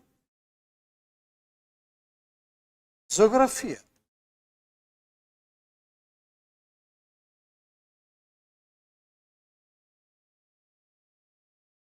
Pliny, Natural Historica. ये Pliny की किताब Latin में है, Latin language, और बाकी सारा Greek में है. Natural Historica,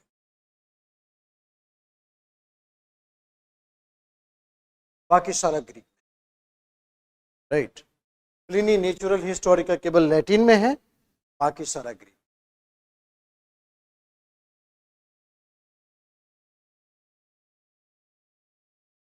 It describes the Roman settlements in southern India,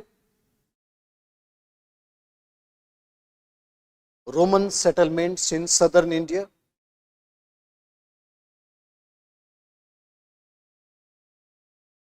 Roman settlements in southern India. ये लोग रोमन लोग इधर आए थे ट्रेड करने के लिए, गांव बसा लिया. इंडियंस को हमने देखा है कि जहां भी बाहर गया तो बस। ब्रिटिश के टाइम में यहां से लेबर ले जाते थे सेंट्रल अमेरिका, ओशियानिया, गन्ना रोपने जाते थे या माइंस में काम करने जाते। इंडेंचर्ड लेबर बोलते थे, कॉन्ट्रैक्ट पर जाते थे 1 साल 2 साल के लिए जाते थे, आते ही नहीं। और कई तो वहां पर प्रधानमंत्री बन गए सेंट्रल अमेरिकन कंट्रीज में, वेस्ट इंडीज में, सब। इधर यूपी बिहार के मजदूर आज देखिए क्या तरक्की कर ली, और वहां के लोकल अभी भी लोकल है। कई लोग प्राइम मिनिस्टर बन गया, मॉरिशस, ये सब इंडेंचर्ड लेबर। एक बात इन लोगों में है कि वो अपनी कल्चर, लैंग्वेज, उधर जाकर के भोजपुरी बोलने लगा, वहां का लोकल भी भोजपुरी बोल रहा है, ठीक है, मैथिली बोल रहा है, हिंदी बोल रहा है। तो इस तरह से इन लोगों ने अपनी कल्चर, वो लोग बेचारा पता नहीं क्या खाता था, बट अभी देख रहे हैं लिट्टी चोखा खा रहे हैं। That is what is the culture. तो दे कैरी फॉर। ड्रेस भी बिल्कुल वही धोती कुर्ता पहने हुए आपको दिखेंगे सेंट्रल अमेरिकन कंट्री। तो प्लिनी और रोमन जब आते थे साउथ इंडिया में, कई ऐसे जगह हैं, हम पढ़ाएंगे आपको संगम लिटरेचर में डिटेल में, वहां से हमें रोमन सेटलमेंट्स मिला है, रोमन पॉटरी, रोमन क्वाइंस, और एक ग्रेट रोमन किंग था अगस्टस, उसकी मूर्ति भी मिली। पॉटरी रोम से लेके आए, गजब आदमी था, खाना इधर खाता था, बर्तन उधर से लाता था। तो अरिकामेडू एक जगह है तमिलनाडु में, वहां से हमें रोमन सेटलमेंट्स मिला। मुजिरीज एक जगह है, वहां से रोमन सेटलमेंट मिला। तो ये प्लिनी, स्ट्राबो, एरियन, इस सब ने बताया कि what kind of trade was there with India. और इतना वॉल्यूम था कि पूरे वेस्टर्न कोस्ट में रोमन सेटलमेंट एस्टैब्लिश, रोमन से इतनी तेजी से। रोमन्स को रिप्लेस किया था अरबियंस ने, अरबियंस को रिप्लेस किया था पुर्तगीज ने, पुर्तगीज को रिप्लेस किया डच ने, और उसके बाद तो अंग्रेज का ही राज था। कल पॉलिटिकल रैली में बहुत सारे लोग बोलते हैं अंग्रेज चले गए मगर काले अंग्रेज छोड़ गए, ब्राउन इंग्लिश में बोल काले अंग्रेज। तो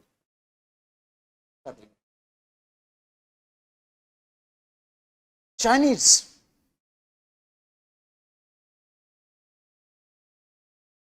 Huayan and Wensang.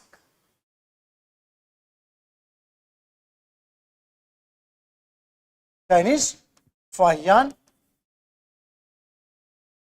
and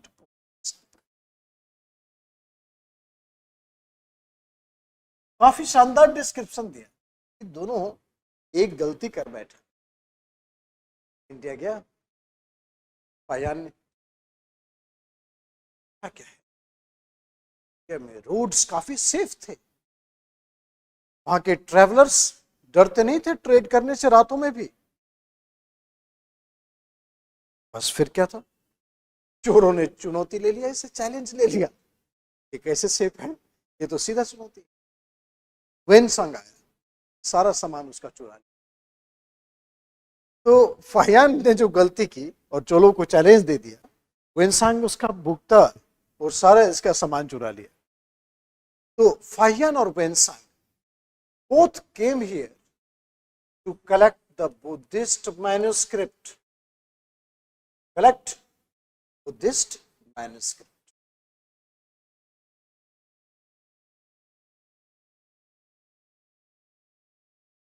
Both came here to collect Buddhist manuscript.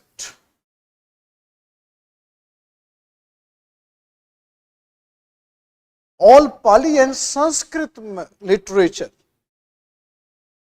all Pali and Sanskrit literature, all Pali and Sanskrit Buddhist literature was taken by Wensang.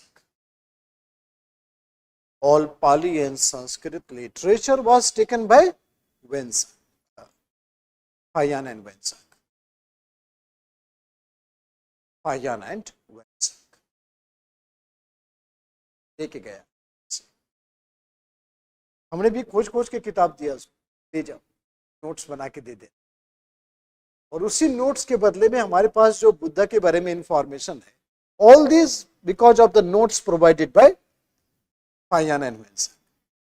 ठीक है, एकदम एग्जैक्ट डेटिंग के साथ कि 563 बीसी में बुद्धा पैदा हुआ था, गौतम बुद्धा. ये कहां से इंफॉर्मेशन आया? Chinese dating system, right. So काफी वैल्यूएबल डिस्क्रिप्शन दिया था इन लोगों ने.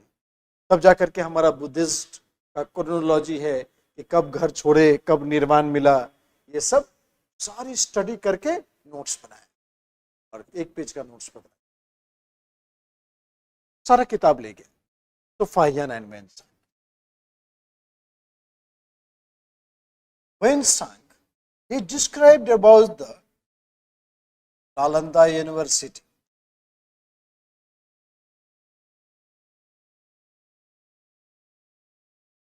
दुनिया से लोग आते थे पढ़ने भारत में. आज टॉप 100 यूनिवर्सिटी में हमारा एक भी यूनिवर्सिटी नहीं. हाँ, एक यूनिवर्सिटी है, व्हाट्सएप यूनिवर्सिटी, टॉप 100 में, उसमें हमारा नंबर 1. धरती पर शायद इतना फेक न्यूज सर्कुलेट कहीं नहीं होता होगा जितना हमारे देश में. उसी से पता चलता है कि कितनी बेरोजगारी है इस देश में. खैर, सो नालंदा यूनिवर्सिटी के बारे में पूरा डिस्क्रिप्शन वेंसांग ने दिया, और ये चाइनीज रिकॉर्ड में भी मेंशन है. Wensang wrote CUP,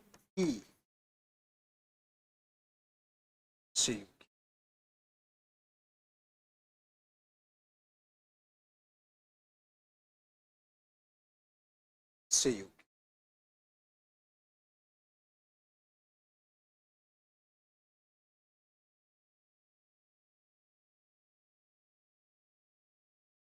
Arabians, Al-Masudi,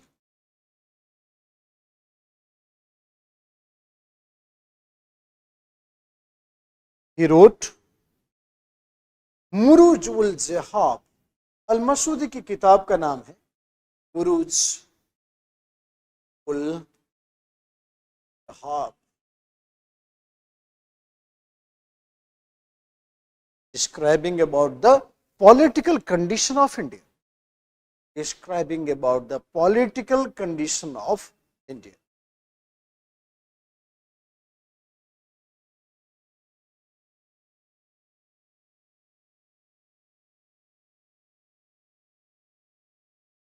Political condition of India. Court poetry. Court poetry was also very important description of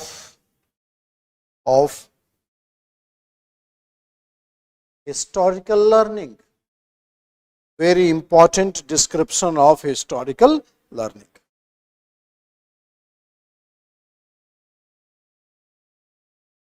Very important description of historical learning. Like Panfan.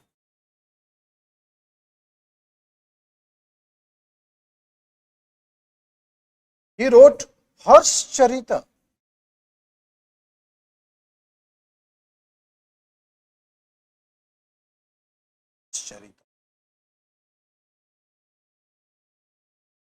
It described the greatness of Harshvardhan.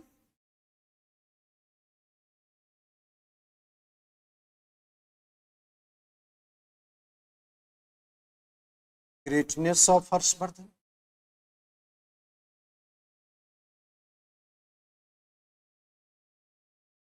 His conquest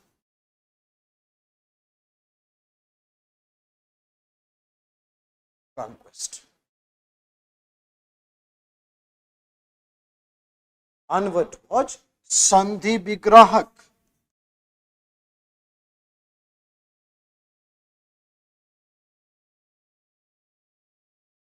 संधि मतलब minister of war and peace, poetry भी लिखता था, मंत्री भी था। Minister of war and peace, संधि विग्राहक,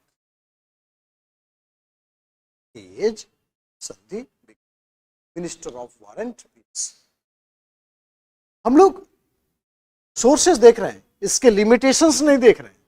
आपको पता होना चाहिए कि ये जो बानवर्ट है ये केवल हर्षवर्धन का कॉन्क्वेस्ट लिखेगा, हर्षवर्धन की डिपीट नहीं लिखेगा।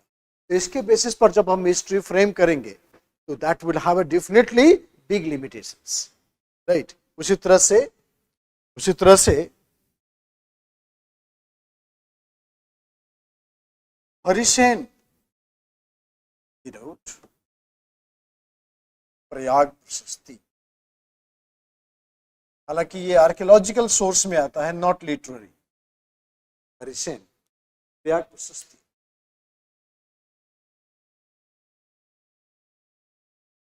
is archaeological source, not literary, but so describe the greatness of Samudragupta.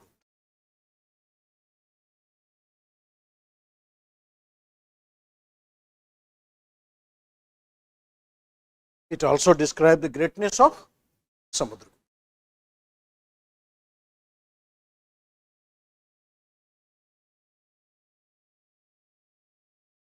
हम लोग कल जो है लिमिटेशन देखेंगे लिटरेरी सोर्स का, और एक खास स्टडी करेंगे कि पुराण का क्या इंपॉर्टेंस है। ये क्वेश्चन भी एक्सपेक्टेड है कि पुराण जो है, despite the fact that it had a mysticism, but इसके हिस्टोरिकल फिगर आउट क्या है। तो पुराण को देखेंगे और कुछ जो प्राइमरी एंड सेकेंडरी सोर्स होता है वो देखेंगे। देखो सिलेबस देख लो पहले एक नजर, ये पूरा टॉपिक हमें खत्म करना है।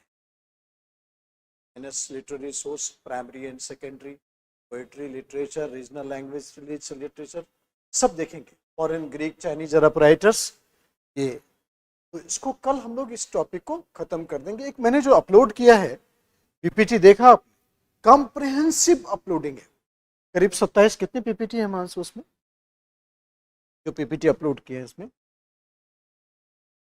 हाँ 27 या 28 है केवल सोर्सेस पर। तो आज मैं दूसरा पीपीटी अपलोड कर दूंगा, तो उसमें कई सारे डिस्क्रिप्टिव फैक्ट्स, राइट।